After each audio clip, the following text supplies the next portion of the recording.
नमस्कार दोस्तों, मेरे YouTube चैनल में आपका स्वागत है। दोस्तों आज के इस वीडियो में अपन जानने वाले हैं फॉर्मल लेटर का फॉर्मेट क्या होता है। दोस्तों इस फॉर्मेट के थ्रू आप किसी भी फॉर्मल लेटर के क्वेश्चन को आप इजीली अटेम्प्ट कर सकते हो, उनका आंसर कर सकते हो। तो दोस्तों इस फॉर्मेट को अप्लाई करने से पहले आपको सबसे पहले जानना पड़ेगा कि एक लेटर क्या होता है और लेटर के कितने टाइप्स होते हैं और फॉर्मल लेटर क्या होता है। तो दोस्तों बात करें लेटर की, तो लेटर में दो टाइप्स होते हैं, एक होता है फॉर्मल और दूसरा होता है इनफॉर्मल। ये दो टाइप्स होते हैं, फॉर्मल और इनफॉर्मल। फॉर्मल क्या होता है, मान लो किसी भी आप ऑफिशियल पर्सन को लिखते हो, वह लेटर जो आप किसी भी ऑफिशियल पर्सन को लिखते हो, जिसमें आपका कोई सेक्रेटरी हो गया, प्रिंसिपल हो गया, हेडमास्टर हो गया, या कोई भी ऑफिशियल पर्सन जिसको आप लेटर लिखते हो, वो फॉर्मल लेटर कहलाएगा। इनफॉर्मल क्या होता है, इनफॉर्मल में आप अपने फ्रेंड्स को, फैमिली मेंबर्स को, रिलेटिव्स को और जो अपने कुल मिलाकर सिबलिंग वगैरह है उनको लिखते हो। तो इनफॉर्मल लेटर होता है जो फैमिली मेंबर्स और को लिखा जाता है, और फॉर्मल लेटर होता है किसी ऑफिशियल बॉडी को लिखा जाता है या ऑफिशियल बॉडी को लिखा जाता है। तो दोस्तों अब बिना देरी के इस फॉर्मेट को समझते हैं और देखते हैं कि फॉर्मल लेटर का फॉर्मेट क्या होता है और उसको कैसे लिखा जाता है, और आपके एग्जाम में आएगा तो आप उस क्वेश्चन को कैसे हैंडल करोगे। तो दोस्तों सबसे पहले बात करें फॉर्मल लेटर के फॉर्मेट। सबसे ऊपर, तो सबसे ऊपर आप लिखोगे 3 लाइन में सेंडर एड्रेस। ध्यान रखना 3 लाइन में लिखना आपको सेंडर एड्रेस, इस चीज का विशेष ध्यान रखना है। 3 लाइन में सेंडर एड्रेस कवर करना है। सबसे पहले मैंने लिख दिया, जैसे मैंने पीपली चौक पे लिख दिया श्याम कॉलोनी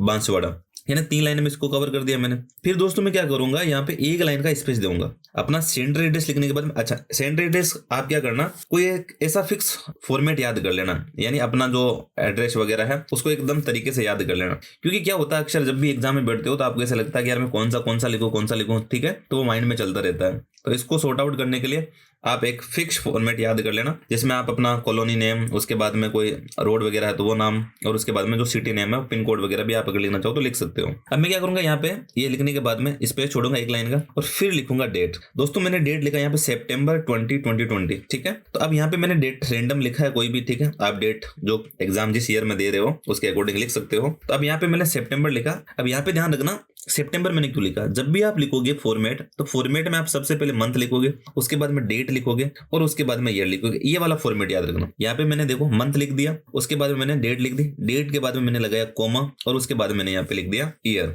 अब दोस्तों जैसे मान लो फॉर्मल लेटर होगा, तो फॉर्मल लेटर में आप किसी न किसी ऑफिशियल बॉडी को लिखोगे। तो अब यहाँ पे जैसे मान लो मैं ये जो क्वेश्चन है, इस क्वेश्चन में क्या कर रहा हूँ, जैसे मान लो मेरे पास में कोई मार्कशीट थी 10th की, और वो जो मेरी मार्कशीट है वो गुम हो गई। अब मैं क्या करूँ, जो बोर्ड ऑफिस के जो सेक्रेटरी है उनको एक लेटर लिख रहा हूँ कि वो मुझे डुप्लीकेट जो मार्कशीट है वो इश्यू कर दे। तो अब मैं क्या करूंगा, बोर्ड ऑफिस के सेक्रेटरी को लिख रहा हूं, तो सबसे पहले क्या लिखूंगा, द सेक्रेटरी लिखूंगा। अच्छा ध्यान रखना, जब भी सेक्रेटरी लिखोगे तो उससे पहले आप 1 लाइन का स्पेस छोड़ोगे, यानी डेट से पहले 1 लाइन का स्पेस और डेट के बाद 1 लाइन का स्पेस। सेक्रेटरी लिख दिया, उसके बाद में क्या करोगे, यहाँ पे board of secondary education Rajasthan Ajmer आपने लिख दिया। यानी कुल मिलाकर के मैंने भी इस एड्रेस को 3 लाइन में कवर कर दिया। जो सेंडर एड्रेस होगा 3 लाइन में कवर, और जो रिसीवर एड्रेस होगा वो भी 3 लाइन में कवर।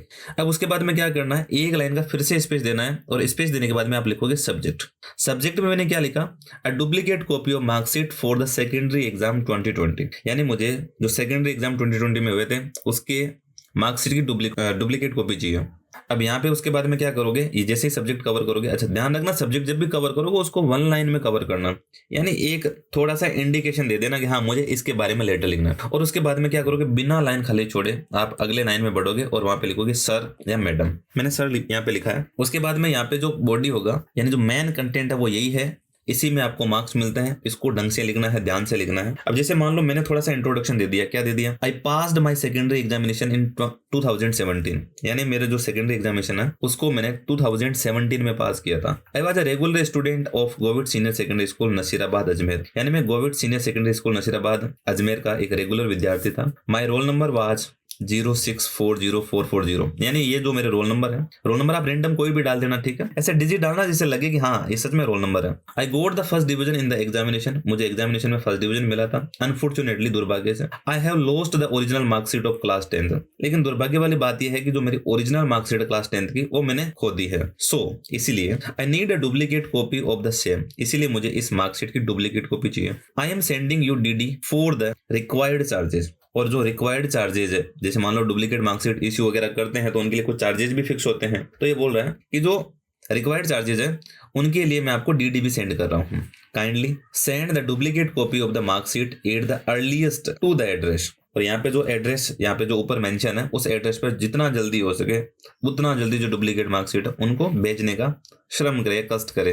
थैंकिंग यू उसके बाद में आपने लिख दिया क्लोजिंग लाइन में, और उसके बाद में आपने लिख दिया योर्स फेथफुली। ध्यान रखना योर्स लिखना है, क्योंकि अगर आप योर लिखते हो तो योर के साथ में नाउन चाहिए, क्योंकि योर एक डिटरमिनर होता है और डिटरमिनर को अपने साथ में नाउन चाहिए। ठीक है, तो यहाँ पे ये नाउन है नहीं, तो फिर यहाँ पे क्या लिखना पड़ेगा, योर्स, और अपना यहाँ पे नाम मेंशन कर दोगे। और यहाँ पे आपने रोल नंबर वगैरह ऊपर मेंशन कर दिया, नहीं तो आप यहाँ पे भी मेंशन कर सकते हो। और उसके बाद में आप चाहो तो यहाँ पे डीडी नंबर भी मेंशन कर सकते हो, यानी आपने जो ड्राफ्ट वगैरह जो उनको भेजा है उसके नंबर यहाँ पे जैसे 9424 ऐसे 7-8 नंबर के जो डिजिट है वो आप मेंशन कर देना।